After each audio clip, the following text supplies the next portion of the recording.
일본은 아날로그 사회라 그럽니다. 이게 크게 문제가 됐던 게 코로나 때였죠. 코로나 때 확진자 집계를 팩스로. 그럼 어떻게 됩니까? 병원에서 보건소에 팩스로 하니까 하루 동안 그걸 다 집계를 해야죠. 세고 일일이. 그거를 다시 보건소에서 관청에다 보냅니다. 3일이 걸리는 거예요. 3일이. 우리는 3초도 안 걸리는데. 일본도 코로나 때문에 재택근무를 많이 했는데 결제 서류에 도장을 찍어야 되기 때문에 출근해야 되는 그런 일들도 벌어졌다 그래요. 웃기죠. 일본인은 왜 아직도 동전, 지폐, 팩스, 도장을 고집하나요? 그러니까 일본이 참 신기합니다. 여러 가지 이유가 있는데요. 저도 되게 신기했습니다. 제가 되게 신기했던 게 제가 이제 25년인가 26년 전에 처음 이제 도쿄를 갔는데 그때 지하철을 탔는데 그 지하철에서 지금 우리 다 없어졌는데 옛날에 지하철이나 기차를 타면은 조그맣고 이렇게 빳빳한 종이를 나눠주고 그 열차표였거든요. 펀칭으로 구멍을 뚫었어요. 그래가지고 이제 그걸 표시를 했는데 일본에 그게 남아있더라고요. 아니 일본이 그때까지만 해도 완전 우리나라보다 훨씬 선진국이었고 여러 가지가 발달돼 있었는데 남아있고 일본은 근데 그걸 손으로 뚫는 게 아니고 우리처럼 이걸 넣었거든요. 넣었는데 자동으로 넣으면 그걸 넣습니다. 자동으로 넣으면 펀칭을 뚫어가지고 나와요. 굳이 왜 그랬을까 이거를. 아니 이거 그렇게 하려면 우리처럼 그냥 해가지고 그냥 이걸 그냥 이렇게 맞춰서 하면 훨씬 더 이게 좀 공정이 간단하지 않을까? 약간 놀랐습니다. 아, 일본은 뭐지? 라는 생각이. 그러니까 일본은 한번 정한 것을 안 바꾸더라고요. 안 바꾸고 차라리 이거를 옆에 거를 해가지고 되게 복잡하게 만드는 한이 있어도 안 바꾼다. 그걸 보통 매뉴얼 사회라 그러거든요, 일본은. 한번 정해지면 끝까지 간다. 아, 그렇다. 그렇기 때문에. 매뉴얼 사회고 또 하나는 일본은 아날로그 사회라 그럽니다. 이게 크게 문제가 됐던 게 코로나 때였죠. 일본 코로나 때 그 확진자 집계를 팩스로. 일본은 지금도 관공서에서 팩스 아니고 안 받는 데도 꽤 있대요. 근데 그거를 팩스로 했으니까 팩스로 하면 어떻게 됩니까? 병원에서 팩스로 보건소에다 그걸 합니다. 팩스로 하니까 하루 동안 그걸 다 집계를 해야죠. 세고 일일이. 그거를 다시 보건소에서 도쿄도나 이런 관청에다 보냅니다. 그걸 또 집계를 하니까 그거를 집계를 하는데 3일이 걸리는 거예요. 3일이. 우리는 3초도 안 걸리는데. 우리는 그냥 입력하면 땡이잖아요. 그래도 되게 그게 문제가 됐었거든요. 근데 이게 일본엔 그거가 문제가 아니고 자조적으로 일본에서 나오는 게 21세기 3종 신기라는 말이 나와요. 아까 3종 신기 말씀드렸는데 3종 신기라는 건 뭐냐면 덴노, 천황이 가지고 있는 세 가지 신기한 징표거든요. 그래서 3종 신기가 뭐냐면 원래 그거였죠. 거울, 청동 거울, 그다음에 고곡, 그다음에 청동검 이거였는데 21세기 3종 신기 뭐냐? 팩스, 도장, 종이다. 일본만 있다. 이게 약간 자조적으로 나오는 겁니다. 예. 팩스 아까 말씀드렸죠. 팩스를 하려면 당연히 종이를 쓰죠. 도장이 이제 골 때립니다. 도장 진짜 제가 이해가 안 가는 게 우리나라는 전자 결제를 한 게 제가 입사하고부터 거의 이제 거의 20, 30년 전부터 전자 결제를 했고 이제 대부분 다 그랬거든요. 제가 중간에 좀 보수적인 조직으로 옮겼을 때 그때 이제 그 결제 서류에다 도장을 찍는 걸 보고 제가 약간 놀랐어요. 제가 직장을 몇 군데 다녔는데 그 조직만 굉장히 오래되고 보수적인 우리나라에서 보수로 하면은 거의 둘째가 라면 서로 할 그런 데였는데 그런 데서만 이걸 쓰더라고요. 근데 일본은 아직까지도 그걸 쓴답니다. 심지어는 겸양 도장이라는 말이 있습니다. 도장을 찍는 걸 이제 예를 들어서 사원, 계장, 부장, 차장, 사장까지 이렇게 있잖아요. 이거 쭉 일렬을 찍는데 사장은 도장을 똑바로 찍고요. 그 다음에 옆에 있는 전무는 거기다 약간 기울여서 찍고요. 인사하듯이. 그 다음에 점점 기울여 가고서는 마지막에 이제 계장이나 이제 그 담당자가 되면 폴더 인사 90도로 이제 딱 찍는 거. 와, 이게 아직까지도 그런 데입니다. 놀라운 일이죠. 심지어는 그래서 일본도 코로나 때문에 재택근무를 많이 했는데 재택근무를 하는데 결제 서류에 도장을 찍어야 되기 때문에 출근해야 되는 그런 일들도 벌어졌다 그래요. 웃기죠. 이렇게 된 게 과연 그럼 일본의 어떤 문화적이고 역사적인 이유만 있느냐? 아닙니다. 보통 이거에 대해서 전문적으로 연구하신 분들은 경제적인 이유를 더 크게 듭니다.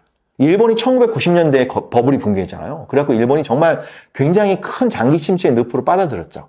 그때가 마침 전 세계적으로 디지털 혁명이 일어나던 때입니다.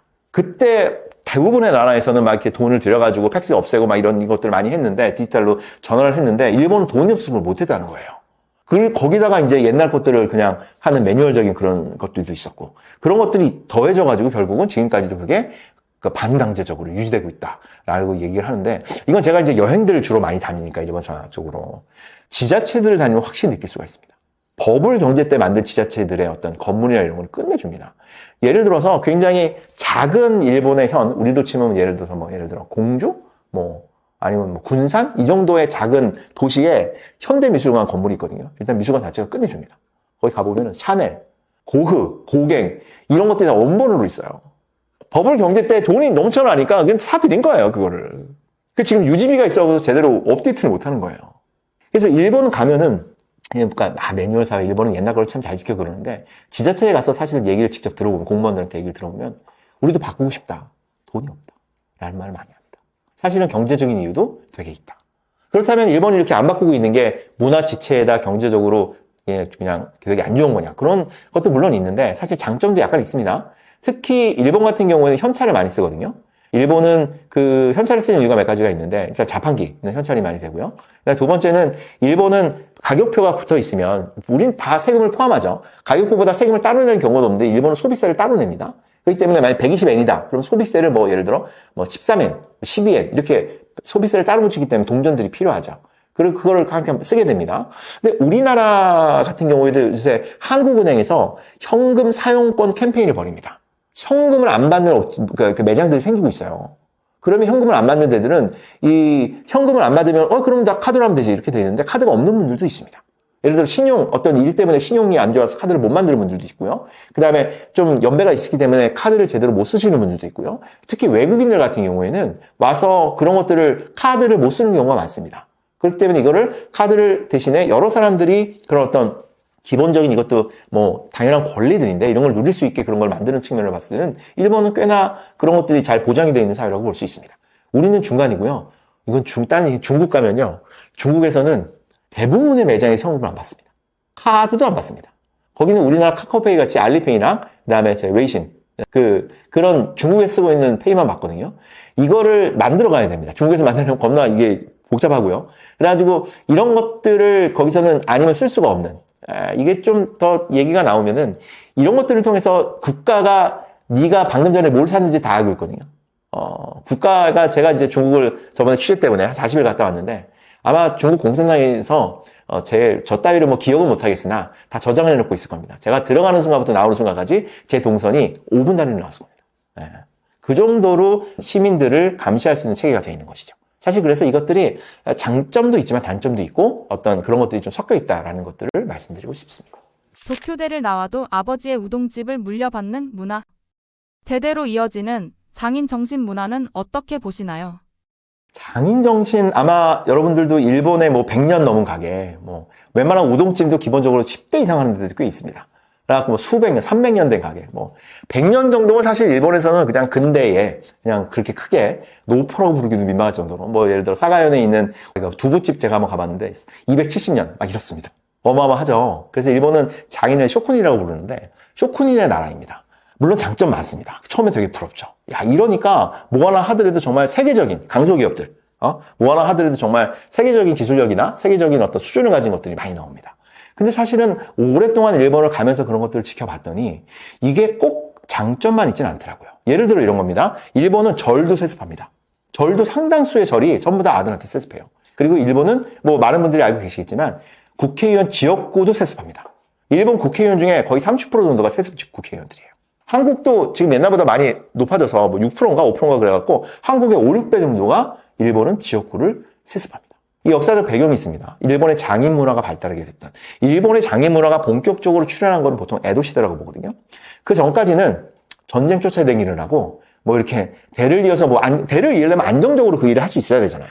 안정이 안 돼 있으니까 사실은 장인 문화가 나타나기가 쉽지가 않았답니다.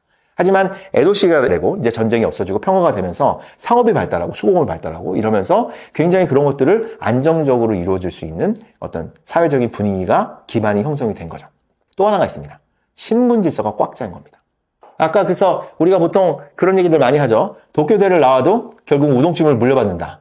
여기는 장점과 단점이 있습니다. 하나는 자기의 가업들을 너무 소중히 여기기 때문에 우동집을 하는 것이 도쿄대 나와서 변호사 시험에 되는 것만큼이나 소중하고 그보다 더 소중할 수도 있다. 와, 역시 장인문화 최고라고 볼 수도 있고요. 또 하나는 네가 도쿄대를 나와서 변호사가 되더라도 너는 우동집 아들이기 때문에 거기서 주류에 들어갈 수가 없어. 너는 결국 네가 해야 되는 일은 우동집이야 라고 볼 수도 있습니다. 사실 이런 것들이 그 에도 시대를 통해 가지고 대단히 신문제들이 고착이 되고 대단히 어떤 뭐랄까 되게 이게 벽이 완전히 생기거든요. 그래서 그 문화인류학자 중에 어떤 분은 그런 말씀 하시더라고요. 선을 긋는 일본인, 선을 넘는 한국인. 일본인들은 선을 딱 그어놓고서는 안 넘고요. 한국인들은 선을 그어놓으면 무조건 넘죠. 예를 들어서 우리나라도 옛날에 신분 질서가 강고했죠. 하지만 우리는 전란을 겪으면서, 특히 한국전쟁을 겪으면서 그런 신분 질서들이 완전히 와야 됩니다. 그래서 우리는 부모가 우동집을 하건, 부모가, 물론 우동집이라는 게 이제 뭐 편회하는 게 아니고, 하여튼 자기 자식은 공부 열심히 해서 서울대 가고, 공부 열심히 해서 판검사 되고 이런 것들을 다 원하는데, 일본은 그렇지 않습니다. 그런 것들이 있습니다. 그래서 이것들이 과연 장단점이 있는 거고, 어느 하나를 그냥 이게 우월하다고 얘기가 되게 어려운 것 같아요. 사실 뭐 이게, 이건 좀 재밌는 얘기인데, 영국 같은 경우에는 그런 게 있거든요. 영국이나 서양 같은 경우는 노동자 계급의 관점이 탁월하기 때문에, 거기는 아들이 대학 간다 그러면, 넌 새끼야, 노동자 계급이 대학 가면 안 돼. 막 이런 얘기를 심지어 진지하게 한답니다.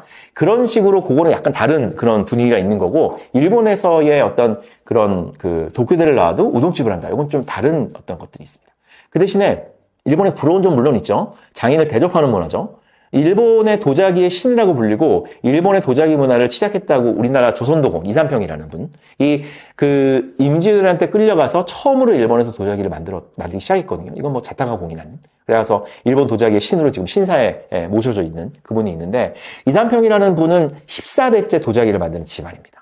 그래서 일본에서 그런 대접을 받은 거죠. 아마도 이삼평이나 심수관이 조선에 있었으면 이름을 남길 수 있었을까요?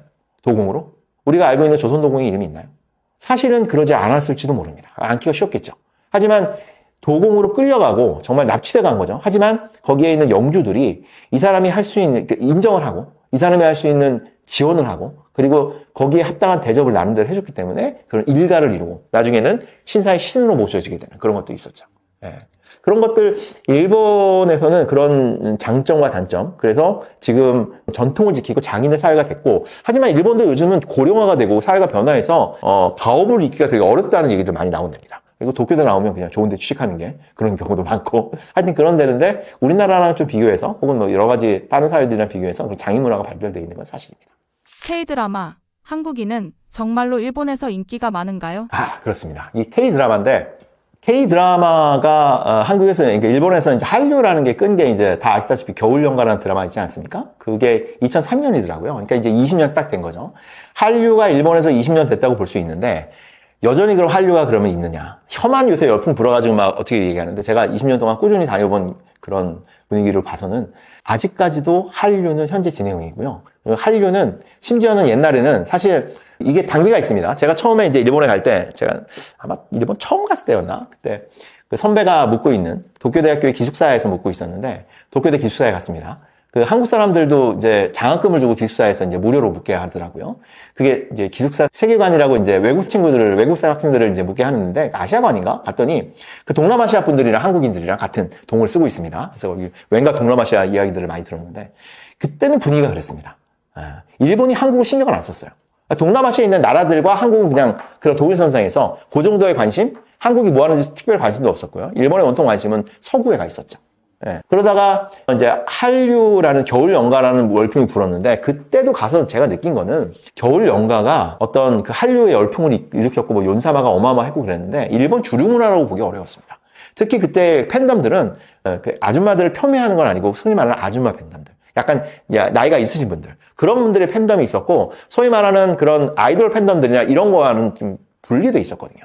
그런데 지금은 완전 팬덤들이 이제 주류로 들어섰습니다. 예를 들어 이런 거예요. 제가 옛날에 이제 일본 여행 가서 취재를 하고 그러면 옛날에는 야쿠니쿠집, 한식집 이런 것들이 이제 눈에 띄면서 와 이제 한류 문화들이 있구나 생각했는데 지금 가면은 우리나라에서 생긴 지 얼마 안 되는 떡볶이 프랜차이즈 이런 게 나옵니다. 거기에.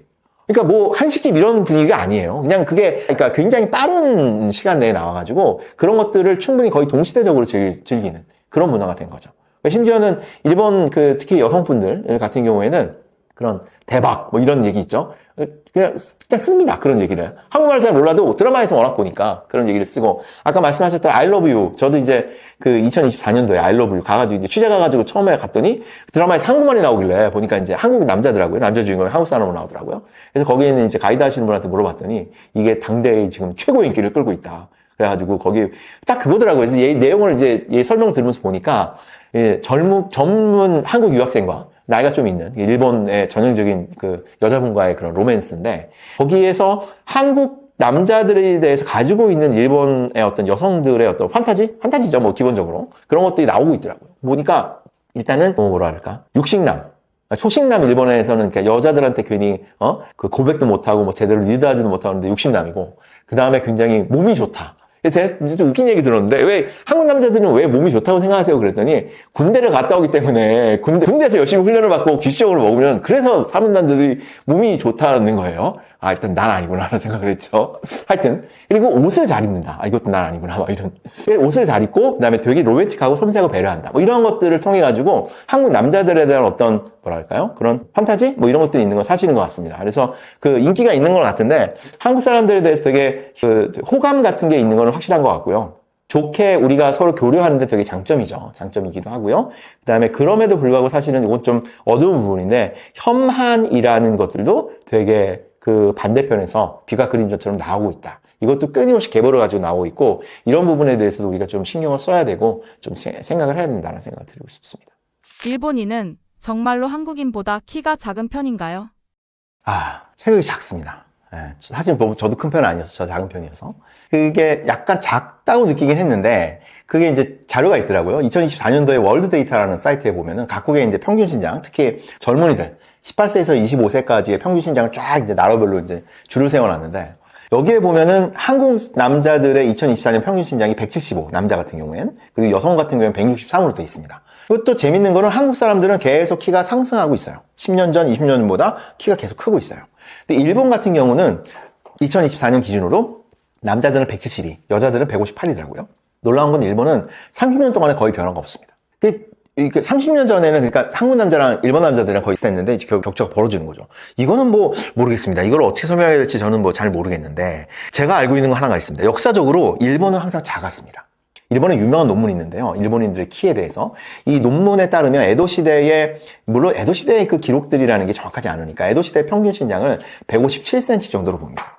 이건 논문이 이렇게 나와 있고요. 제가 여행을 다니면서 정말 기억이 남는 거는 뭐냐면, 일본의 성에 가면, 일본 성들이 많이 있는데요. 일본의 성에 가면은 갑옷을 입어보는 체험을 하거든요. 그리고 일본 옛날에 있었던 여기에 영주들, 뭐 심지어 도요토미 히데요시가 입었던 그런 옷들도 있으니까요. 그런 갑옷들이 다 전시가 돼 있습니다. 근데 그 갑옷들을 보면은 어린이용 같아요. 정말 작아요. 그래가지고 체험으로 입는 갑옷이 옆에 있는데, 체험으로 입는 갑옷은 훨씬 커요. 와, 일본에 있는, 옛날에 있는 그런 장수들은 정말 키가 작았구나. 그리고 그 일본이 한국에 본격적으로 지배를 했던 근대 시기에 외국인들이 남긴 기록에 따르면 한국인들이 되게 크다, 기골이 장대하다, 이렇게 크고 장대한 사람들이 왜 자꾸 허약해 보이는 일본인들의 지배를 받는지 모르겠다, 뭐 이런 것들이 나오기도 하고요.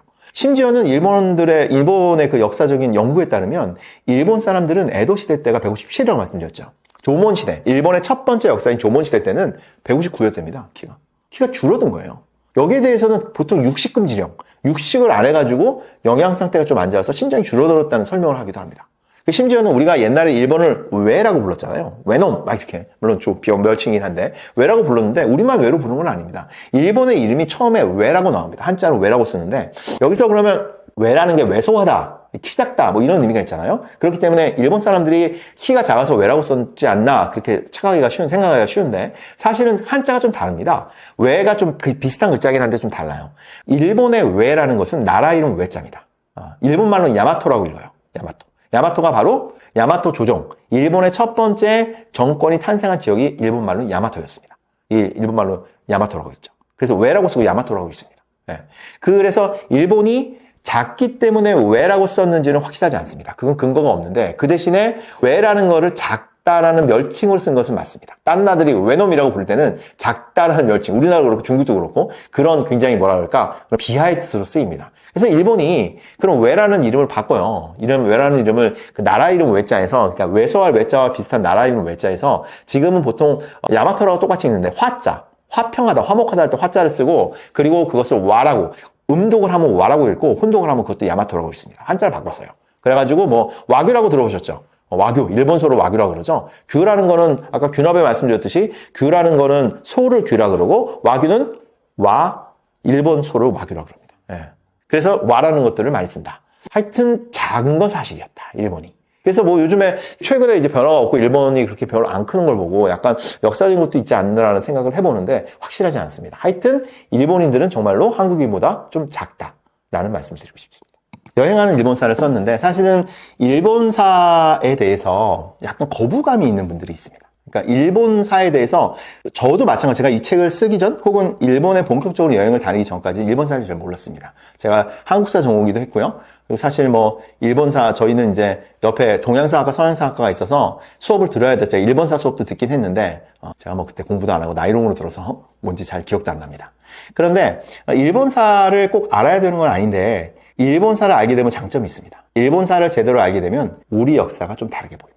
역사라는 게 그렇지 않습니까? 역사라는 게 한 나라 안에서 다 이루어진 게 아니잖아요. 역사가 심지어는 우리나라가 일본이랑 교류를 시작한 게 신석기 시대부터라고 보통 그러거든요. 그 옛날부터 일본과 중국, 특히 중아시아 같은 경우에는 거의 한 무리로, 한 블록으로 역사가 진행이 됐기 때문에 사실은 일본사를 제대로 안다는 것은 뭐 일본 여행을 하는데 즐겁죠. 그래서 제가 여행하는데 즐거우시라고 이걸 책을 내기도 했는데 일본사를 안다는 건 우리나라 역사를 제대로 아는 거. 뭐 꼭 바른 역사라는 게 한 가지만 있는 거 아니니까 아는데 되게 도움이 됩니다. 두 번째는 제가 드리고 싶은 말씀이 그럼 일본사를 어떻게 알아야 되는가?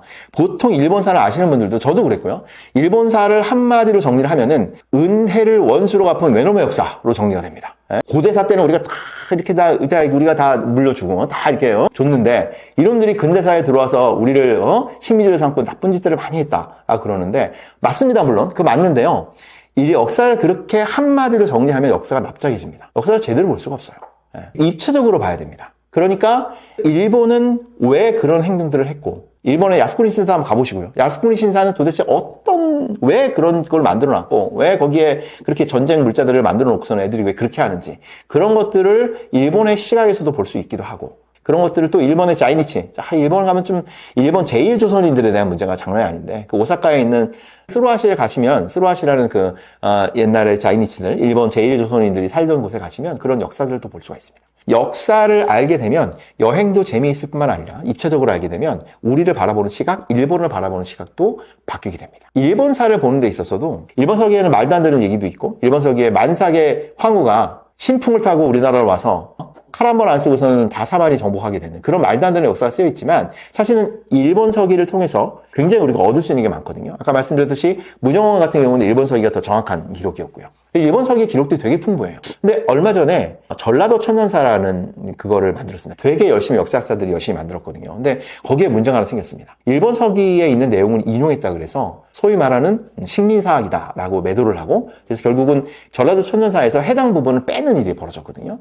사실 두 가지 문제가 있습니다. 첫 번째는 일본 서기에서 주장하는 말을 썼다 그래서 그거를 뺀다는 거는 어폐가 있습니다. 왜냐하면 일본 서기도 마찬가지고 아까 제가 말씀드렸듯이 삼국 사기도 마찬가지고요. 심지어는 광개토 왕릉 비도 사료 비판을 해야 되고 거기서 무엇이 진짜로 취할 만한 내용인가는 당연히 사료 비판을 통해서 우리가 빼서 취합니다. 그렇기 때문에 어떤 얘기가 일본 서기에 있다 그래서 그걸 빼는 거는 사실 말이 안 됩니다. 그리고 그렇게 주장하시는 분들 같은 경우엔 특히 식민사학이라고 비판하시는 분들이 많은데 이 식민사학이 물론 있었습니다. 식민사학이라는 게 식민지 시대 때 일본인들이 주장했던 사학이고요. 그런 것들이 대표적인 게 뭐 예를 들어서 정체성론. 한국인들은 늘 정체돼 있었다. 그 다음에 타율성론. 이런들 팽이근성. 맞아야 돌아간다. 라고 일본이 정복해서 열심히 이걸 때려줘야지 돌아간다. 뭐 이런 말도 안 되는 것들을 학문적으로 입증하기 위한 그런 무리수들을 두긴 했는데 또 하나는 만선사관이라고 있습니다. 만선사관. 이건 뭐냐면 만주와 조선은 한 뿌리에서 나왔다. 근데 웃긴 게 소위 말하는 민족사학, 제야사학자들이 얘기하는 환단곡이라는 책들 이런 데들이 주장하는 거는 결국 우리 민족의 뿌리는 만주, 결국은 중국 전체 막 이러면서 굉장히 이걸 퍼뜨리거든요. 이런 것들이 사실은 식민사학을 비판하면서 나왔지만 어떤 의미에서는 식민사학의 동전의 양면인 경우가 되게 많습니다. 그렇기 때문에 우리가 일본사를 제대로 알기 위해서는 식민사학 당연히 극복을 해야 되는데요. 식민사학을 극복하는 것 자체를 가지고 일본에 있던 어떤 여러 가지 일본 서기나 이런 것들을 판단하는 것은 곤란하다. 이런 것들은 학자들이 했던 그런 사료 비판이나 이런 것들을 충분히 우리가 받아들일 수 있는 것이다. 그런 것들을 가지고 일본 역사를 좀 입체적으로 보면 우리 역사도 입체적으로 보이고 여행도 즐거워지고요. 그리고 살아가는 데도 대단히 도움이 될 거라고 생각합니다. 마지막으로 하고 싶은 말 한마디 더 할까요? 네. 책 많이 사주십시오. 제가 여행하는 일본사를 시작으로 여행하는 중국사, 여행하는 동남아사, 여행하는 유럽사 여러분들이 여행할 때 꼭 필요한 역사들만 모아서 책을 시리즈로 낼 거거든요. 그러기 위해서는 여행하는 일본사가 많이 팔려야 됩니다. 네, 여러분들이 책을 많이 사주시면 제가 더 좋은 여행하는 중국사, 여행하는 동남아사로 보답하도록 하겠습니다.